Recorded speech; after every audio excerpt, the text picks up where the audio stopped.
నగరం మండలం చినమాట్లపూడి గ్రామంలో స్వచ్ఛ ఆంధ్ర స్వచ్ఛ దివాస్ కార్యక్రమంలో పాల్గొన్నారు అనగానే శివప్రసాద్, మాజీ ఎంపీపీ విచారపు వీరయ్య, నగర మండల అధ్యక్షులు చింతల సుబ్బారావు, కరీముల్లా, మున్నాఫ్ మరియు అధికారులు పాల్గొన్నారు.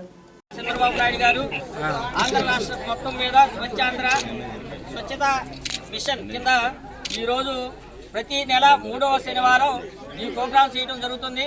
అందులో భాగంగా గౌరవ ముఖ్యమంత్రి వర్యులు ఈరోజు మైదుకూరులో కడప జిల్లా నందు ప్రారంభించడం జరుగుతుంది. దానిలో భాగంగా మన గౌరవ మంత్రివర్యులు గారి సోదరు శివప్రసాద్ గారు, మన గౌరవ మాజీ ఎంపీపీ విచారపు వీరయ్య గారు, మండల పంచాయతీ శ్రీ సుబ్బారావు గారు, ఇక్కడికి వచ్చిన హాజరైన గ్రామ ప్రజలందరికీ నా హృదయపూర్వక నమస్కారాలు తెలియజేసుకుంటూ మనందరూ ఈ స్వచ్ఛాంధ్ర ప్రోగ్రాంలో పార్టిసిపేషన్ చేసి ఈ ప్రోగ్రాం సక్సెస్ చేసి మనందరూ ఇల్లు పరిశుభ్రంగా ఉంచుకోవాలి, పరిసరాలు పరిశుభ్రంగా ఉంచుకోవాలి, తద్వారా ఆరోగ్యంగా ఉంటాం. కాబట్టి మనందరూ ఈ రోజు నుంచి స్వచ్ఛత ఆంధ్ర అనే ప్రోగ్రాంలో పార్టిసిపేషన్ చేయాలని కోరుకుంటున్నాను. ఇందులో భాగంగా స్వచ్ఛాంధ్ర ప్రతిజ్ఞ మనందరం ఈ రోజు నుంచి చేస్తాము అని ప్రతిజ్ఞ చేస్తాం. ఓకే, స్వచ్ఛాంధ్ర ప్రతిజ్ఞ.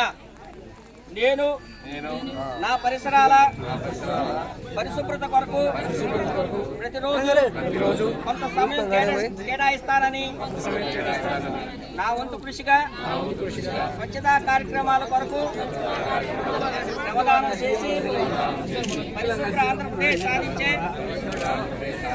సంకల్పానికి పట్టుబడి ఉంటానని ఈరోజు పరిశుభ్రత గురించి నేను వేసిన ఈ ముందడుగు ఆంధ్రప్రదేశ్ రాష్ట్రాన్ని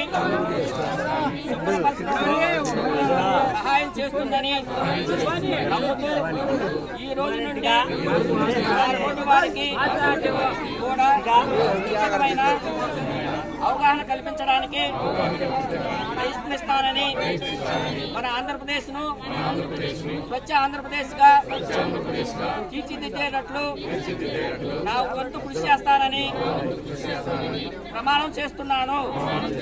స్వర్ణాంధ్ర స్వచ్ఛాంధ్ర. జై ఆంధ్రప్రదేశ్.